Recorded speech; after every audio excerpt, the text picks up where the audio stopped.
Hace varios meses tuve la ocasión de publicar en el periódico Mural que la sombra de Ucrania se cernía sobre nuestro país.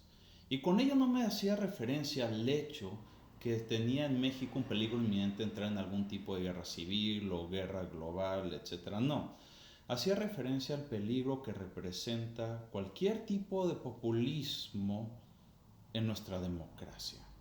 ¿A qué se debe esto?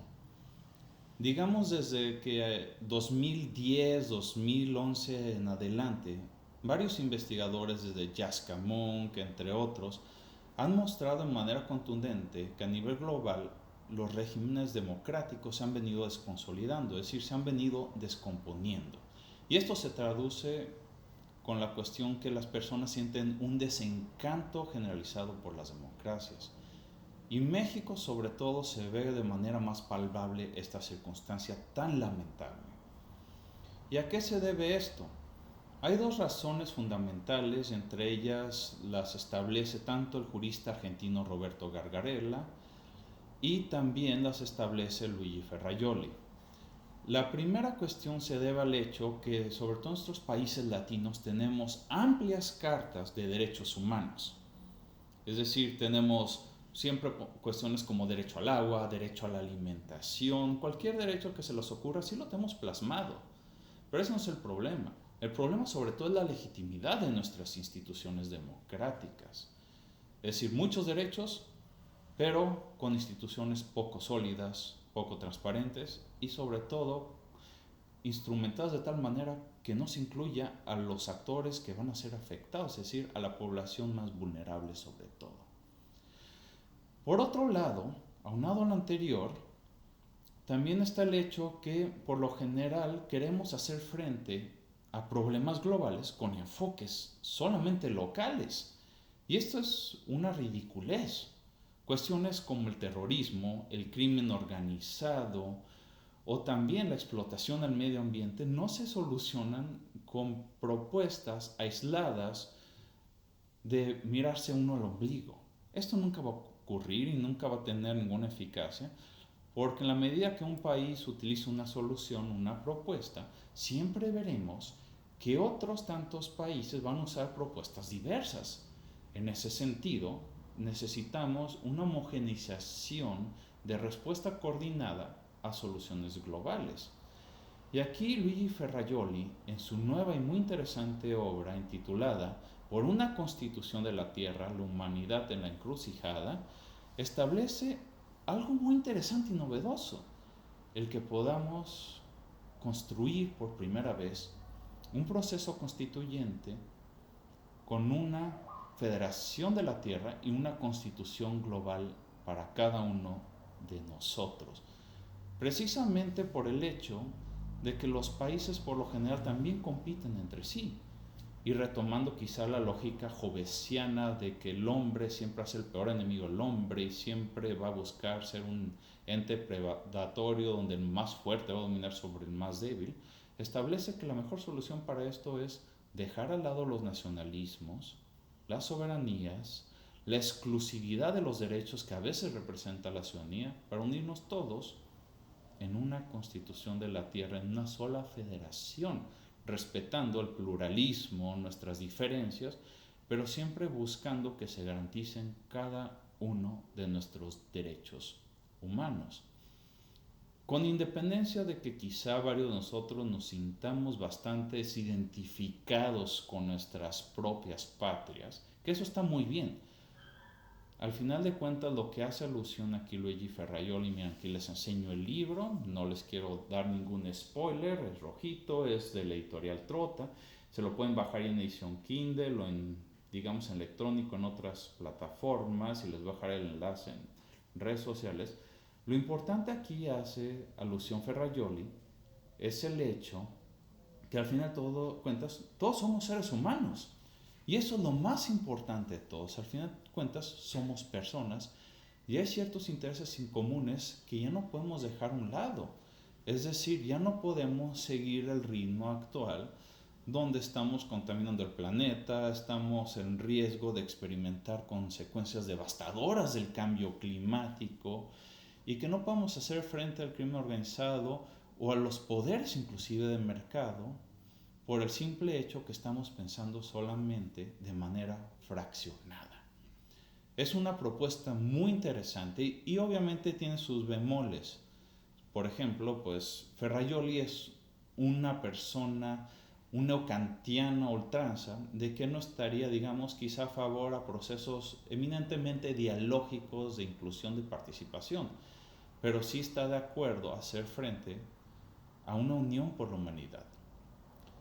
Que si vemos, sobre todo aquí en nuestro país, en México, ha sido la división de los populismos, de la posverdad, lo que más nos ha afectado, a tal grado que realmente siempre estamos nosotros haciéndonos frentes entre enemigos, entre grupos tribales, por así decirlos, en redes sociales gritando a un hueco a ver quién nos oye nuestro rencor ante cuestiones que debemos de pensar de cómo unirnos como mexicanos.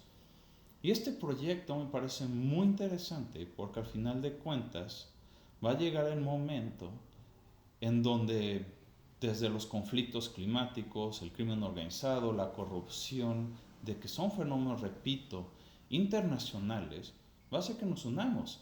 Es decir, va a ser una cuestión de tiempo. Quizá no sepamos cuándo, pero va a venir.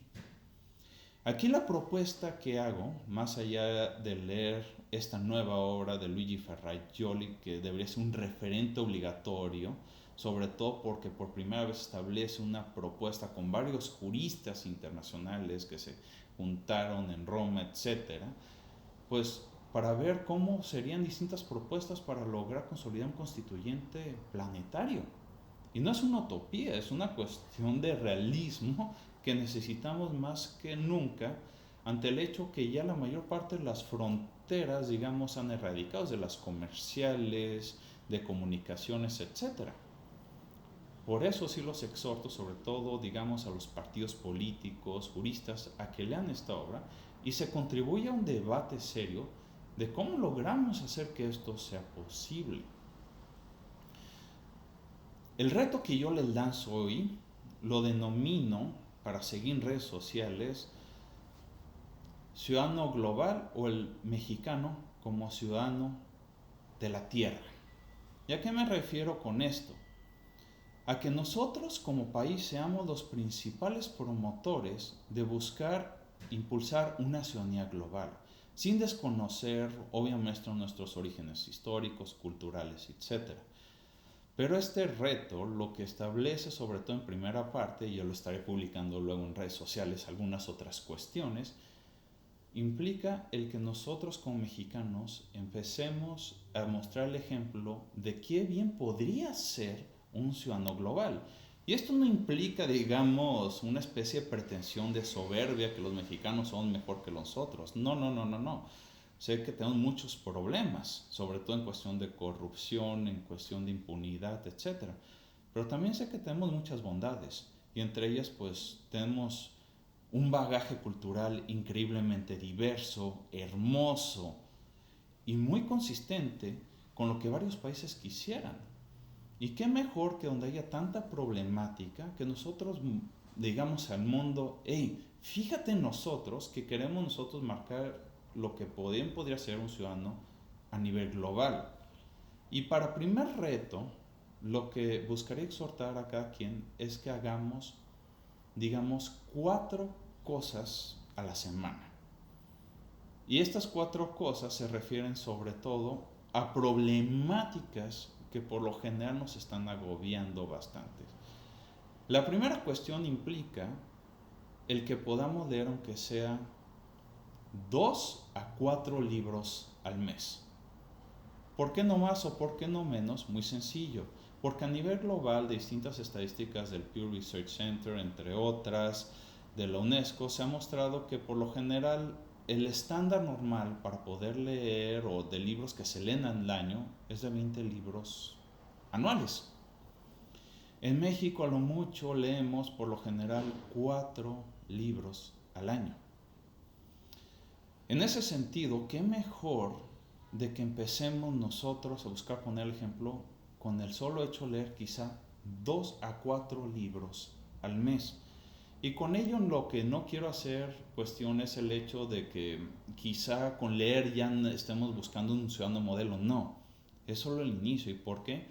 Porque una persona que lee no es nada más alguien, digamos, letrado, intelectual, no. Sino que una persona que lee es una persona que sabe leer la realidad. Es un alfabetismo de la realidad y de la interpretación del mundo que te rodea. Por eso es tan importante leer. Leer no nada más es para, digamos, los letrados o los que se extinguen para verse mejor, no. Se hace para que podamos comprender nuestra realidad mejor y ofrecer las mejores soluciones, perdón por la tautología, ante los problemas que se nos pueden enfrentar. Y ante el hecho que en México más del 10% de nuestra población sufre algún tipo de analfabetismo funcional, qué mejor que nosotros pongamos el ejemplo. Y también lo digo como padre de familia, créanme, el hecho de que sus hijos los vean leer a ustedes es lo mejor que puede pasar porque se les va a antojar y se les antoja. Mi hijo siempre indaga, por ejemplo, aunque tenga 6 años, que estoy leyendo y le dan hasta ganas de leer cuando me ve a mí leyendo. Es el ejemplo que nosotros pongamos lo que hace posible el que se dé esta cuestión que ahorita nos pone en el hecho de que casi no leemos. El que nuestros hijos, parientes nos vean leer, por imitación casi seguro va a ser algo importantísimo el que esto se dé. La segunda cuestión más importante que considero es el que aunque sea, intentemos hacer de 30 minutos a 1 hora al día ejercicio. ¿Por qué? No es para nada más tener más músculos, y pues véanme a mí, yo estoy un poquito panzoncito, peso 88 kilos, pero la razón por la que también pongo esta parte como parte o ejemplo, ser un ciudadano global, sea lo siguiente, más del 50% de nuestro presupuesto en salud se destina a enfermedades metabólicas o asociadas, digamos, a comer mal o a no hacer ejercicio. Son enfermedades prevenibles, son enfermedades del corazón. Es decir, casi todo nuestro presupuesto de salud se utiliza para tratar consecuencias relacionadas con la malnutrición, obesidad, sobrepeso, etcétera, como es el caso de diabetes, hipertensión arterial. Y no son enfermedades menores, implican enfermedades que cuestan hasta más de 30,000 pesos al mes. Y esa es una carga muy grande también para una familia, imagínense. El hecho de poner esa carga sobre tu esposa, sobre tus hijos, el ver cómo te mueres lentamente no está nada padre. Por eso esta parte también del reto. Un ciudadano ejemplar no solamente lee, tiene que estar en una condición física, aunque sea promedio. Por eso estoy pidiendo esto. La tercera cuestión tiene que ver también con el trabajo. Y me refiero al hecho que con independencia de que estemos o no contratados laboralmente, sin buscar el ejemplo que somos una cultura trabajadora. Y el mexicano es de las que más trabaja, pero las que más trabaja de aoquis, es decir, de agrapa. ¿Por qué? Porque trabaja mucho, pero con una remuneración, digamos, pobre, una remuneración mínima que apenas da abasto para pues comprar la canasta básica. Y con esto buscar de que seamos una cultura trabajadora proactivamente y sobre todo que esté más involucrada con el desarrollo humano. Y esto implica, sobre todo para las empresas, el que busquen coadyuvar, hacer y garantizar los derechos humanos de los trabajadores. No busco que el día de la mañana todas las empresas, la Coparmex, digan vamos a dar un salario, digamos, de 15,000 pesos, que es más o menos, digamos, el estándar reconocido para garantizar una movilidad social, sino el simple hecho de que todos nos unamos a buscar cada vez que seamos una cultura trabajadora proactiva. Y la última cuestión que recomendaría en este reto también es el hecho de ayudar, aunque sea de una vez al día o una vez a la semana, ayudar a otro mexicano. Una de las cuestiones que desde Octavio Paz nos han mencionado es que somos una cultura excesivamente individualista. No nos gusta trabajar en equipo. Lo desechamos, lo vemos como algo malo. Siempre nos ponen el refrán, la símil de los cangrejos que se quieren salir de la cubeta, pero uno lo agarra de las patas a otros y lo tumba. Y no, así no funcionan las cosas. Lo que más nos pega en el país es que no nos queremos ayudar entre nosotros y ayudar de manera inteligente. Es decir, no nada más darle a la persona que está en la calle 10 pesos o 15.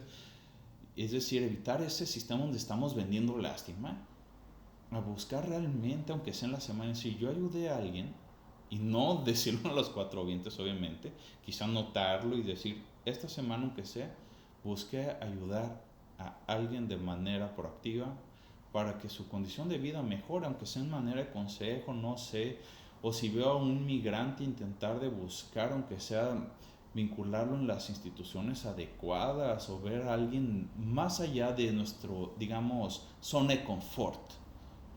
Y con estas cuatro cuestiones creo que sí podemos establecer el margen cultural para poder ver nosotros como ciudadanos ejemplares, porque repito, la mayor parte del planeta ama a los mexicanos, nos ama como cultura, nuestra gastronomía, nuestra literatura, inclusive en aportaciones de innovación y tecnología como la televisión a color, o inclusive en cuestión de cinematografía como ha sido, digamos, Guillermo el Toro, pues son cuestiones sumamente importantes, es decir, somos referentes en varias áreas.